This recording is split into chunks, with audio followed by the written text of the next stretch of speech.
So ஒரு 3லேருந்து 4 பாதாம் எடுத்துக்கிறோம். அதே மாரி 3லேருந்து 4 வால்நட்ஸ் எடுத்துக்கிறோம். இது எல்லாமே வந்து போதுமானது. சீட்ஸ் வகைகள பொறுத்தவரைக்கும் 1 டேபிள் ஸ்பூன் வரைக்கும் வந்து நம்ம எடுத்துக்கலாம். ஸோ அந்த மாரி எடுத்துக்கிட்டோம்னா, எந்த விதமான பக்க விளைவுகளுமே வந்து நமக்கு இருக்காது. ஸோ இந்த சீட்ஸ் எல்லாமே நம்ம ரெகுலரா வந்து பயன்படுத்தலாம். முக்கியமா நமக்கு செரிமான சக்தி கம்மியா இருக்கு அப்படின்னா, அத ஊற வச்சு நம்ம பயன்படுத்தும்போது, அதில அந்த ஆன்டி நியூட்ரிஷன்ஸ் எல்லாமே வந்து கம்மியாகும். அதாவது ஃபைட்டிக் ஆசிட், டான் இதனோட அளவுலாம் வந்து குறையிறதுனால, நம்மளால அத ஈஸியா வந்து செரிக்க முடியும். ஸோ இது ஒண்ணு தான் நம்ம நட்ஸ் சாப்பிடும்போது கவனிக்க வேண்டிய ஒரு விஷயம்.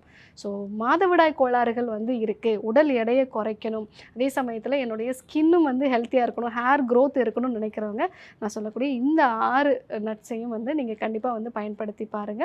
காலையில வெறும் வயித்துல ஒரு 4லேருந்து 5 ஊற வச்ச பாதாம் வகைகள வந்து நம்ம எடுத்துக்கிறது நல்லது.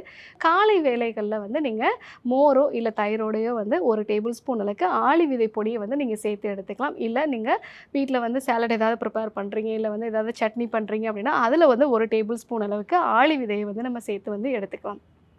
3வதாக பூசணி விதைகள்.